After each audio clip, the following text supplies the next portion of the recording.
This is the PR Podcast, a show about how public relations helps you tell your story to the world. We talk with great PR practitioners who have the skills, creativity, and just plain savvy to get their clients noticed. Now here's your host, Jody Fisher.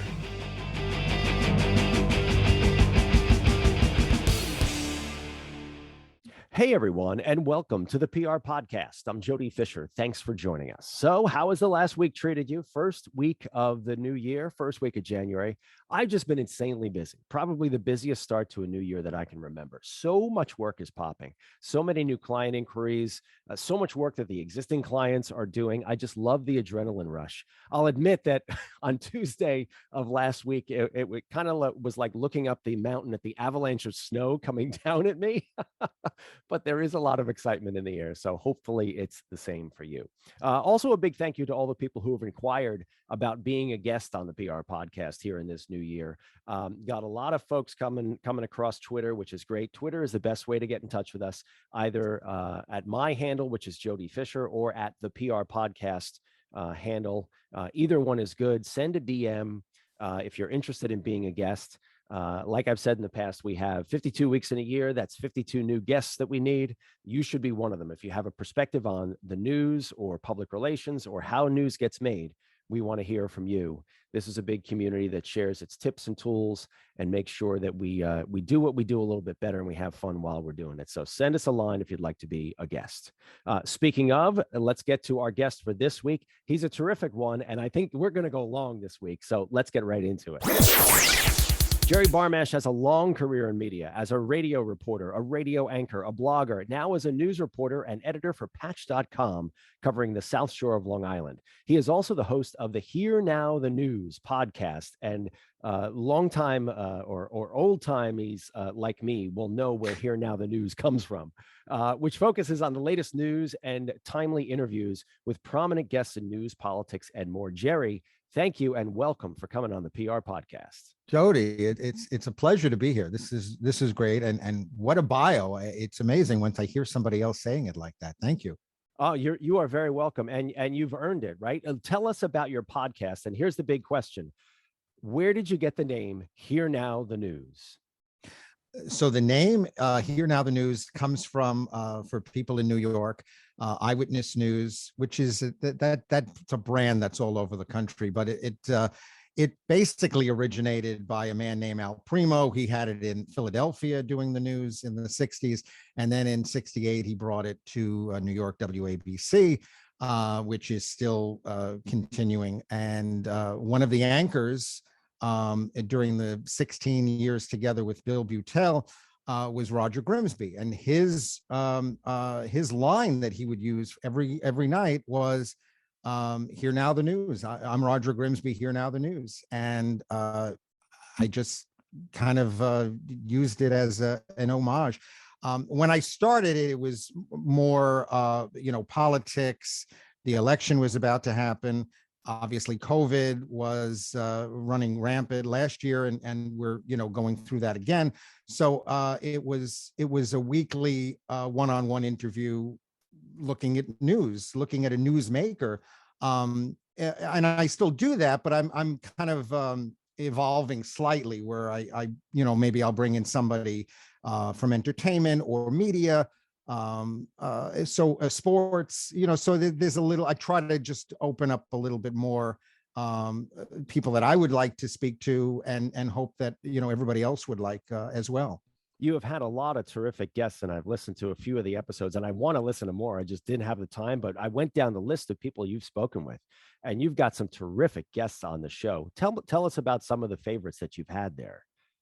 Thank you. My first guest, I wanted to start out with a bit of a bang, I guess, some name recognition, and I got Anthony Scaramucci as the first guest. And I had interviewed him for where I had worked before, WABC Radio. We had done one of these sort of Zoom things that we're doing right now on Zoom. You'll hear it, but we were doing it on the website. That was when it all started for me with Zoom, in the middle of the pandemic, working at home, writing for the website, and then everybody's doing Zoom interviews. So I started to do an interview on there and then incorporate it on the website. And I got to connect with him. We had spoken once before for print, that I had done an interview with him. And an interesting thing about Anthony Scaramucci is when he was still, I believe he was still working for former President Trump as his communications director. For like that 1 week. Yeah, for that 10, 11 days. During that time, I was very excited that he actually followed me on Twitter. We didn't connect in terms of anything, for an interview then, but we stayed in touch in terms of, or I had the connection with him, and then I would write him privately on Twitter, and he responded, and then I got his email and his PR person, and I've been able to connect with him. So I interviewed him twice actually for my podcast. You and I have been around, for lack of a better phrase, right? We've been in the New York area. We've been in the news business, and I in the public relations business for a long time. So we know a lot of the same people, right? The New York City market, as I've traveled around the country to different media markets, and sort of I consume local news wherever it is. There's something a little different about New York news. There's something a little more, and I don't mean like, oh, it's more professional or it looks better or whatever. There's just something that's a little bit different. Do you agree that there's something a little bit, sort of maybe a little harder edge, a little more immediate to what's going on in our world in the New York market than there is in maybe other markets around the country? I think, that might have been the case in the past. I think the way everything is covered now is certainly that the sensationalism with TV, there's more of an effort to, keep people entertained, even with news, and to make them want to watch, and almost to the point of where it can get misleading, where I know a lot of TV has been not accused of doing this, but it certainly has been on the news, where you'll see these, what they're called teasers, for something coming up. And it's this dramatic announcer, and it's this dramatic thing of some serious condition. And it's almost a bait and switch a lot of times, where they try to hook you in, and it's much more maligned when you see the story.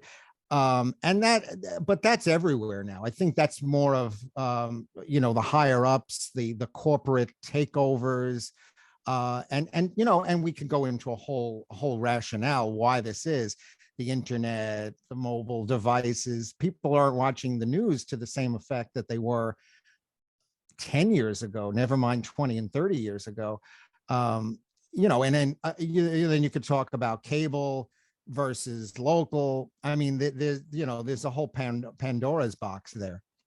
Yeah, and maybe we shouldn't get too far ahead of ourselves. Let's rewind the tape a little bit on your career and trace your career path. Where are some of the places that you have worked, and so how has your career evolved?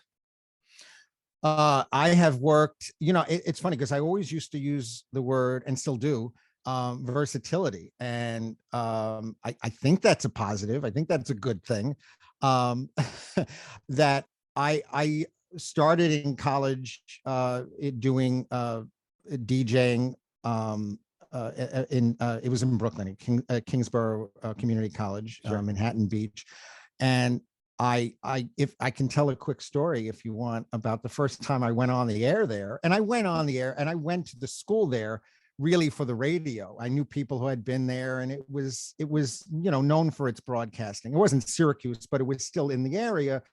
It was, in fact, I would go to the school, and I would always say, I'm going to the radio station. Even if I had classes, it was the radio station. That was me. I went to Fordham University. I spent more time at WFUV than I spent in the classroam.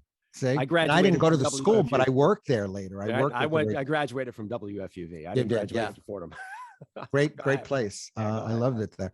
The first time I worked at the radio station, I was at the school. It was in '86. The Mets were. I did a newscast. I had been there like a month. It was that October, and the first newscast, I was petrified, absolutely petrified. to where I was like, I mean, I went on and I was like so nervous, and I felt like I was flubbing, and first time on the air in any capacity. And it was 86. So I was 18. I remember in the newscast or in the sports, I was talking about whatever game of that Mets Red Sox World Series. And I went into the one of the areas where there were payphones, ladies and gentlemen. Payphones, yes. And I called my mother, who was going to be listening, and she did. And she like talked me off the ledge, not literally, but that I was so nervous and that I had done so lousy and I'll never get into this business. And she said, no, you didn't sound that bad. It was fine. It was your first time. And I was always the harshest critic of anyone about myself. I would listen, but I was like, oh, I had a mistake there, or I didn't sound, things that no one would hear, but I would hear it, in my voice. Not, I don't mean like real blatant errors. I mean, just sound, little things. What I do that for. Yeah, right. Yeah. Why'd I do that? Yeah. So I was willing to never do it again. And then my mother was like, no, you sounded fine. She taped it and so forth. But even still, she taped it. I mean, here we're doing all these cultural references that nobody gets anymore. What's a cassette? A cassette. Yeah, exactly. Make sure you have your pencil with you so you can rewind the tape. Go ahead. I'm sorry. Go ahead. No. So for the next 14 months that I was at the school, I didn't do anything radio wise. I took classes, speech, broadcasting, news writing, and that was it. It took a class that I was in, a sports writing class, who was actually an editor at Wins, and I was kidding around with them, and I would do a Marv Albert impersonation. And that led me into this. They were going to start a weekly sports roundup show on a Sunday night. That got me in the door doing that, and the comfortability that I could go on the air and not be as myself, and then eventually as myself, and then eventually I would do regular DJing and stuff, and everything kind of just changed from that moment. You do almost adopt a different persona when you do on-air work. At least that's my experience. Being on air for 4 years at Fordham at WFUV, when you start out, I had a similar experience, right? And won't rehash it because your story was fantastic, but you develop this kind of different person when you sit down in that chair and you get behind that microphone. You're not quite you. You're kind of somebody else, this imagined version of you, in order to do that job. At least that's the way I looked at it. How about you? I would say yes, to a certain extent. It's not fake. You're not putting on airs, but right, you definitely are there, and there's this tunnel vision where you do want to become, as professional as you can. So you're putting that your best foot forward. I can tell you another quick story if I have a moment. Talking about how you have to change your sound and about all of these things. And one of the things was my sound. So people listening now might not think that I sound like I could be on the radio, and that's probably true. Yeah. Well, thank you.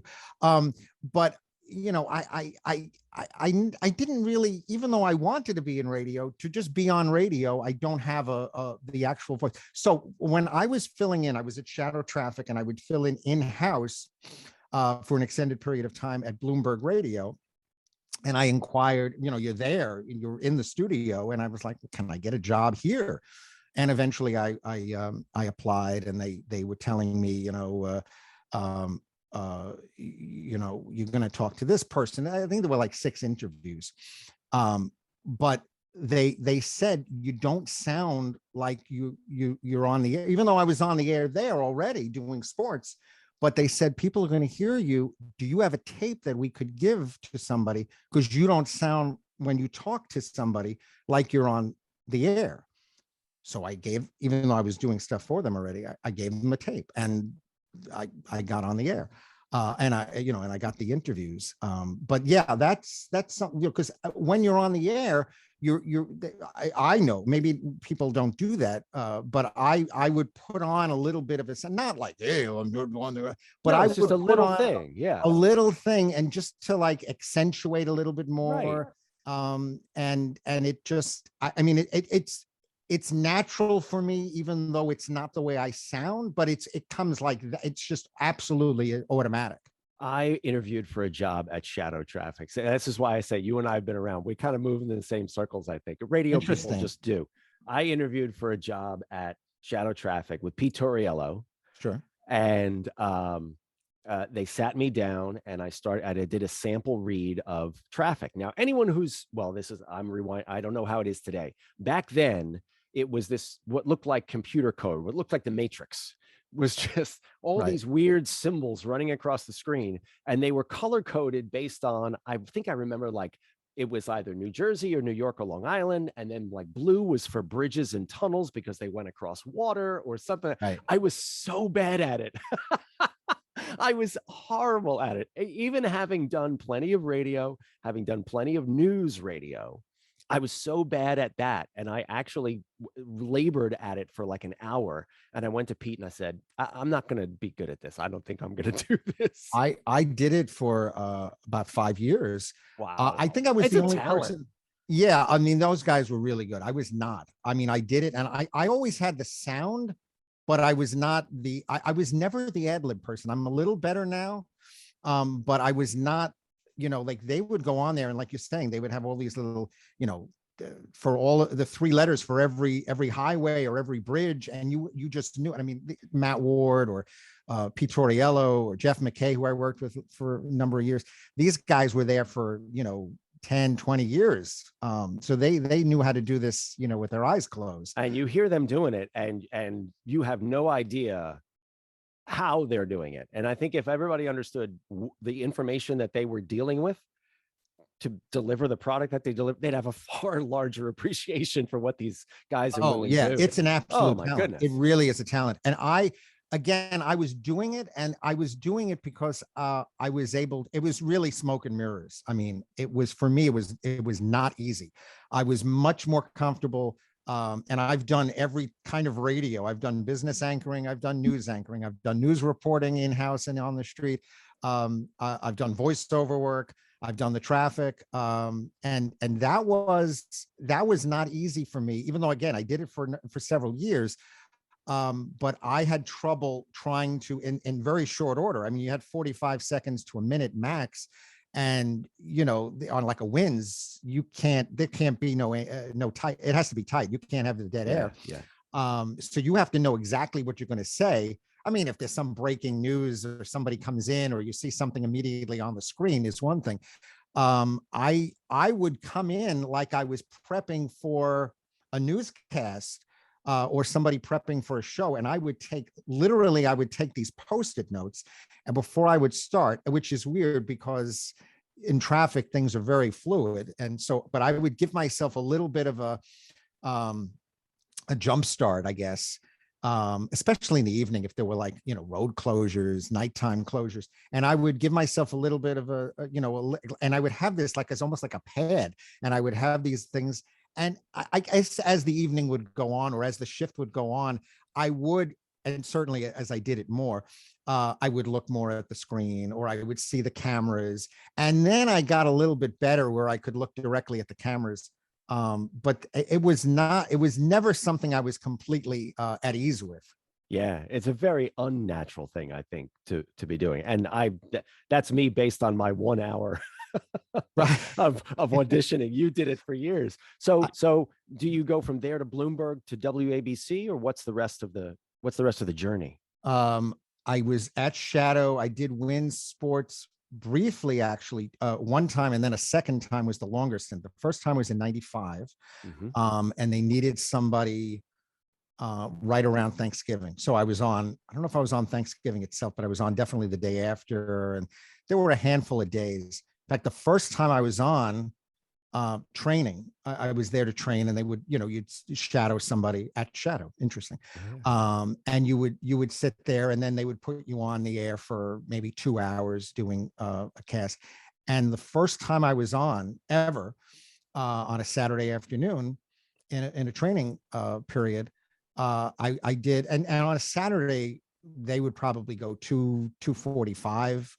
It's a long sportscast because you got all the either college basketball, college football. There's a ton of stuff going on, top 25, whatever. So I was probably about 40 seconds in, and I got cut. And they went breaking news wall to wall because the Israeli prime minister had been assassinated, and they cut everything. They cut sports, they cut traffic, and was just wall to wall for the rest of the day. And that was my trial by fire, I guess. So that was the first time. That was 95. And interestingly, because it was in such a pinch, I didn't interview with anybody. Somebody was there, knew my work, who I worked with. He recommended me, and they needed someone for the holidays, and that was it. It didn't work out beyond then. But I got on, and then 5 or 6 years later, I did meet with somebody. I did get approved for wins. And that led to the 5 years. And I think I was the only person who was doing sports on winds and traffic, not at the same exact time, but during, one day. That would be something. That would be back and I think I use the same name, because a lot of times with shadow, you always, if you want to change your name, you had to change your name. Yeah. But on the same station, they didn't care. And I can mark time because I started there on the Thursday. The regular time that I was there was the Thursday before 9/11. So I can mark time that I was there 9/6. First time I went on, I not trained, I was already training, but I did that first shift. And then they called me to work. Somebody had to take off at the last minute on 9/7 on the Friday. And then on Sunday I worked, and there was like a technical glitch. And I remember, because my wife always says, they were in the car going to I think it was a bar mitzvah. And the anchor, Brian Carey, you probably know who that is. He throws it to me. I'm in New Jersey. He's, and I'm not right next to him, so I can't wave. I'm having a problem, which I didn't know I was having a problem. There's a button that I have to push to take the studio live. I didn't push the button, and I had a problem with my headphones. My headphones weren't working, so I put the headphones down, and I just do the report. And then the light goes off. That tells me they're calling me, which is telling me, uh-oh. And then I immediately look and see I'm not on the air. And of course, my wife, hears, Jerry, are you there? Which I didn't hear. I wasn't even paying attention. She's listening on the radio in the car. She's listening in the car. Yeah. Right. Okay. And, and it was not something that I should have done, but, having only been on really 2 times, not that it's an excuse, but, there were still a lot of things I was learning, and the tech part, and it was not my finest moment, but at least I was able to get it out of the way quickly. And I kept getting work. My wife didn't know she thought I was still in the bathroom or something. She didn't know what happened, but I still have the cart spilling on the floor dreams. Oh, and for those of us who have worked in radio, we know this is the ultimate nightmare, where back in the day, you had these things called carts, which are basically 8 tracks, and they were little slices of 20 and 40 and 60-second tape, and you stacked these up, and these were your sound. And so you typed out your story, and you printed out your story, and you went to the printer, you brought your paper and your stack of carts, and you had to do this balancing act to get into the studio on time enough to sit down, get yourself situated, get ready, and go on the air.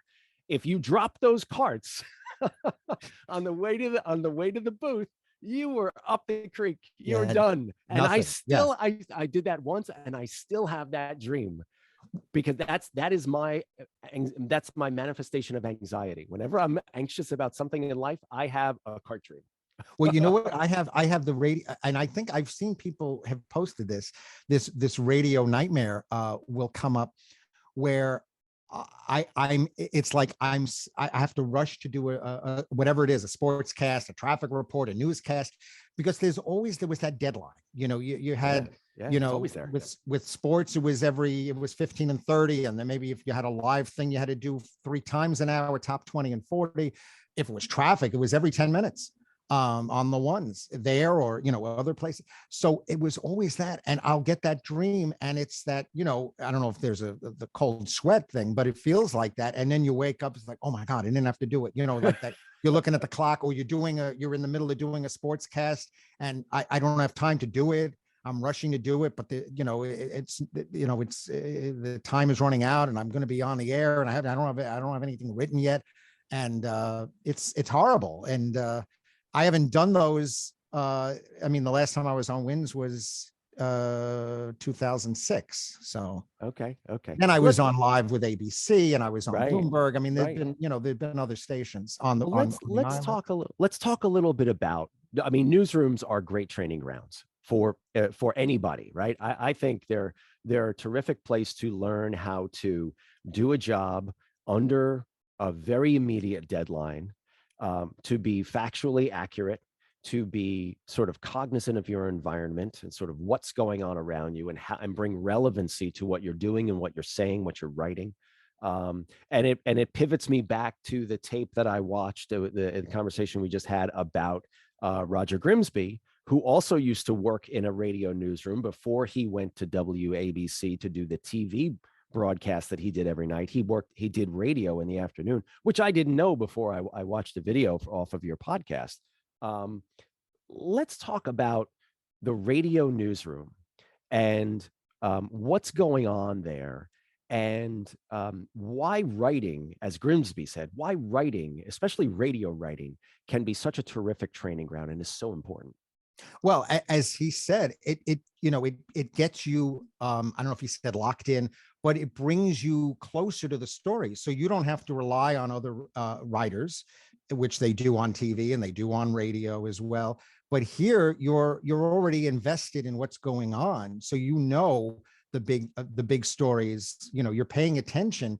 And then, writing, it's just another tool that you can just show yourself. It's like being able to interview somebody. It's just something that shows your personality comes out that way. So it's not someone else that maybe they write well, maybe they don't, but it's not you. This way, it's your own unique style that comes forward. Yeah, I had terrific mentors like Lou Miliano, Rich Lamb, at WCBS Radio, and John Montone at 1010 Wins, who I know has been on your podcast as well. Yeah. John, when I was a young desk assistant in the Wins newsroom, my first job out of college, Greg pulls me aside and looks at me and goes, "Kid, radio is dying," which I get a good laugh out of, only because, one, it's John, and Right. two, radio is nowhere near dying. I think radio is just as vibrant as ever. And the spoken word, backed up by the written word, I think is the most beautiful thing that we can do. It's as you said, the most intimate way of communicating. It's one person talking to another. Grimsby did that really well. Yeah, I mean, it's the ultimate storytelling, and that could be a radio play-by-play guy, and that's why you're painting the picture, the images. I mean, that's the best way to do it, is when you have radio, where people have that training ground to put the words to the pictures without the pictures in front of them, as you have with television. Has the radio training then helped you into what you do now? And let's segue into what you do now as an editor for Patch.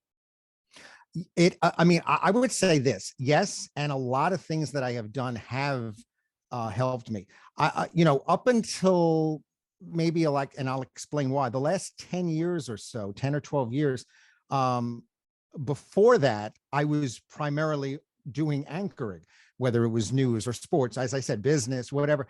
And I didn't go on the street, and I wasn't doing, for the most part, I mean, maybe an occasional interview on the phone, but I really wasn't doing that. And I was shy. I mean, I grew up shy, and I was shy. I was not the person to go on the street and interview people. And then I started to do, and it's funny, but it was actually from doing media interviews, media blogging and websites that I worked for, which I just love that because I have that connection. So I got to do some in person in studios and at restaurants where I would interview the personalities, and some on the phone. And I would talk to Ernie Anastas, who recently retired, but he was in New York anchoring for 43 years or something like that. And that kind of put me in a comfort zone where you're doing interviews on subjects that you want to and people that you want to, but you're also, it's still news, and you're still honing a craft of doing the interviews and then ultimately doing the writing. So that got me more into writing, which I've always enjoyed. And that got me more into doing the interviews. And then ABC came and I started to do several years of street reporting. And that got me more comfortable with that. And that led to ultimately doing more web writing for digital writing, I guess, for WABC. And that kind of evolved to where I am now with Patch. And so tell us a little bit about Patch. People who have been around know that it's got a bit of a history. I think it had a very fiery history several years ago. It kind of went into a lull, and now in my experience, it's kind of a renaissance. I mean, give me the where Patch is right now, and sort of what the audience is for Patch.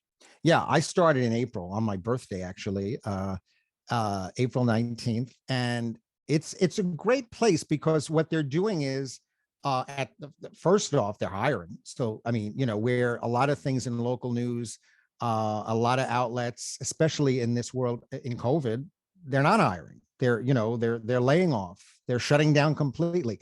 And they're not. I can't speak for the future. We all don't know where the future is, but I know right now they are committed to hiring. They're committed to local news, and that's a good thing. So I cover, for example, the South Shore of Long Island, and Patch is all over. I mean, we have the Hudson Valley, we have all over the island there. You can find it in Jersey. It's, there's markets all over the country. I like the fact that I can plug, as a PR person, I can plug into Google and go on Patch, and I can find a local reporter in any given neighborhood. Right. I think that's exactly. fantastic. Yeah. Yeah. I cover from, we were saying the South Shore, from Long Beach to Merrick, to Seaford, and it's Seaford Wantagh together. So to those, and I have the 5 towns, and I have Rockville Center, Belmore, Merrick. So, and it's great. And, you find, there's a push pull because you want the local, the hyper local, the stories that, you're not going to find anywhere else. So that is unique, and that is something that people want to go to Patch to find. Great. And then you also want the stories that are township wide, county wide, obviously statewide. In fact, I did a story, as we're recording this, I did a story yesterday on Thursday that was about the mobile sports betting that was going to be statewide as of Saturday. So I did that story, and that's that's not a story just for Merrick. Obviously, that's a story that can go across the board. So we like, when we have something that can go, we've seen that with other things. We've seen that certainly with COVID, where, there's mandates or there's school mandates or something that can be local, that you can take a bigger story, make it local, or you can take a local story and make it bigger. And we have that ability to do with that. And we also do things with Facebook Live. I'm trying to do a little bit more with that. We like to do that. Where we can, turn those into stories, and obviously the visual aspect of those are good as well. So that's fun. I like to work on those. So what kind of ideas should PR people be bringing to their local Patch editor, their local Patch reporter? Is it press releases? Is it story ideas? Is it concepts for, as you said, Facebook Live or sort of videos, things like that? What's the sweet spot for you guys? I would say, and everybody's probably different. I don't think that there's one answer for, I maybe I'm wrong, but I would say each person might have a different perspective. For me, I really like a personal story. And obviously if there's a press release that's about something, I don't know, about schools or hospitals, or, I'm going to do that story. But if there's something about, I don't know, some runner in West Hempstead, or I did two different stories about people who need a kidney transplant.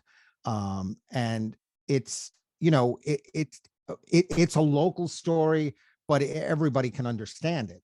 It's something that is, it hits home. It hits everybody's, it affects everyone. So I like when, and I like to do the interviews if I can, when possible. There's usually enough time where I can, from whether it's from a PR release, an email, or elsewhere, where I can do an interview. I like those more than just, I mean, those are great when you can just bang out a story, because you want to generate the stories, the local stories. Obviously, breaking news is breaking news, but the ability to put your own fingerprint on something, and doing those interviews is certainly enjoyable. So I like those opportunities.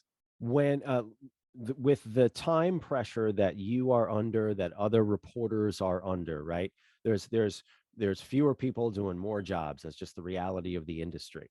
How much time do you have to if you get a pitch, or if you get something, are you able to then enterprise it into something more? For example, you get a news release that's kind of stale, but you see a detail there, you go, oh, if I can talk to that guy, I can make it about this guy, right? I want to talk to the guy.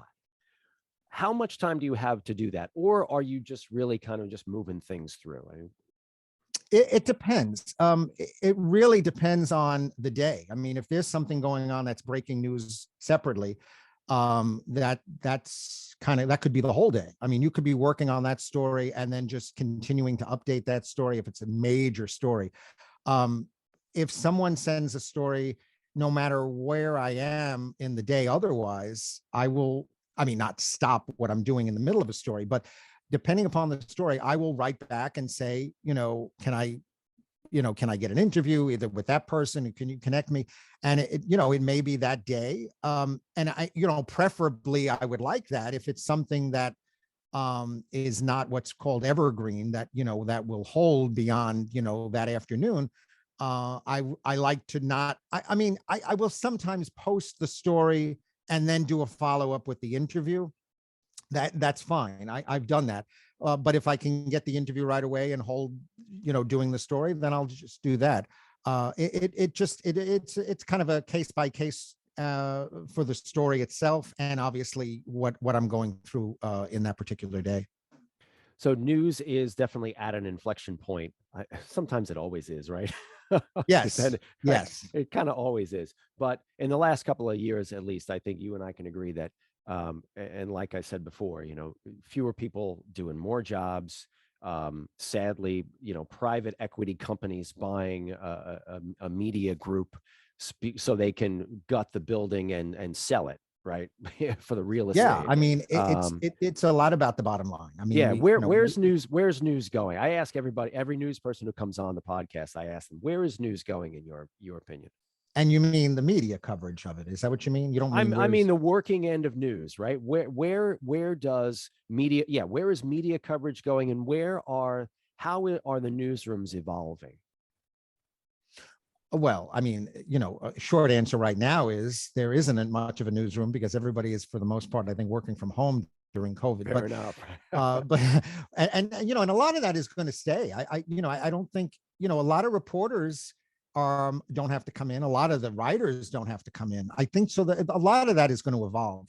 Obviously, even anchors we've seen, and DJs are working from home. So a lot of that is going to completely evolve. The other part, what was the other part you asked me about?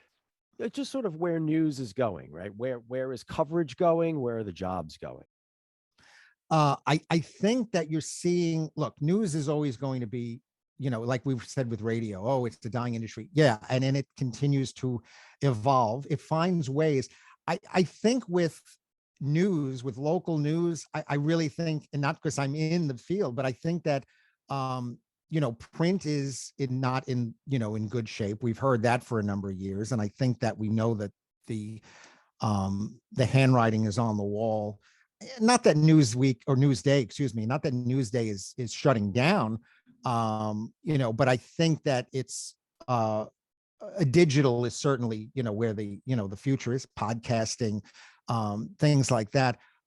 So I feel that a patch where you can drill down at any moment. And that's the thing when you have like a patch or any of the websites, you can get the news out immediately. And that's one of the things that we, like a hallmark for patch, get the breaking news out before, like a TV or a radio can get it. And so you're on par with a website, and there's not that many that would have it, frankly. And so you have that story that can be, your own. So that's really, I think I don't know if that's the challenge, but I think that's sort of the model for the future. Well, we hope that news continues to evolve. I've got it in my blood. I know you do. Yes. Because I think it is a critically important to our democracy, to our country, to an informed society. Regardless of your politics, you got to know what's going on in the world, and all news is local. So we will continue to read Patch, and we'll continue to follow your stories as well. Jerry, thank you for Thanks. sharing your perspective here. We are going to segue, with your indulgence, into the rapid fire question portion of our podcast. This is where we steal a page from inside the actor's studio and ask our guests a series of rapid fire questions meant to elicit a simple answer, maybe a laugh or two. Jerry, with your indulgence, here we go. Rapid fire question number 1. What is your favorite news source? I Patch. Other than Patch, I hate to answer. Like, I feel like anything I say is going to be like a political answer. I mean, I look at, CNN, but then that feels like it's, looking left leaning. I don't know. I look at that. I look at, we get it from everywhere. We're news I mean, guys. locally, I look at Newsday, Yeah. obviously, even the Herald. But yeah, I look at all the local news, channels.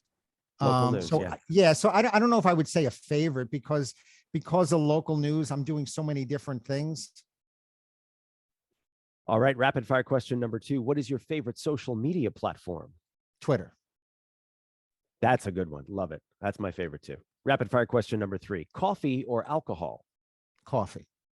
All day long. Rapid fire question number 4. What is your favorite on the run food? I guess it would have to be pizza, probably. Definitely consistent with Long Island for sure. And rapid fire question number 5. What do you want to be after you finish this career? Wow, this is a tough one. I know this doesn't fall under rapid fire. I don't know. I'm such a lifer in terms of broadcasting and journalism that I don't know. I mean, maybe something media related or media writing or media with the podcast. So I would probably want to do something with that, or video wise, which I'm doing, by the way, the podcast now more with YouTube. So I know that's not the best answer and the best way to end, but that's probably the best. I think that's a terrific answer. I think it's great, and great to hear about the segue into video as well. I've been meaning to do more video myself, and it's one of those things that have just been further and further down the list. So we'll watch for the video edition of the Here Now the News podcast. Thanks again, Jerry. We really appreciate you being here. Tell everybody how they can find you online. So on Twitter, you can find me at Jerry Barmash. Also at the Here Now. It's Here Now the News with the number 1. You can email me Here Now the News at JB. Here Now the News JB at gmail.com. Those are the best ways to find me. Great. We will also post those links on the episode when it goes up and on our social media as well. Jerry, thanks again for being with us today. Thank you, everyone, for listening. Please remember to subscribe to the show, connect with us on Facebook, Twitter, and Instagram at the PR Podcast, and send us a question or a comment. Our intro is by Christopher Appold. You can find him and his fantastic photography on Instagram at Christopher_APPOLDT. Check him out there and hire him for all your photography needs. You can find me online at Jody Fisher on all the socials and on the web at jodyfisherpr.com. We'll see you next time on the PR Podcast.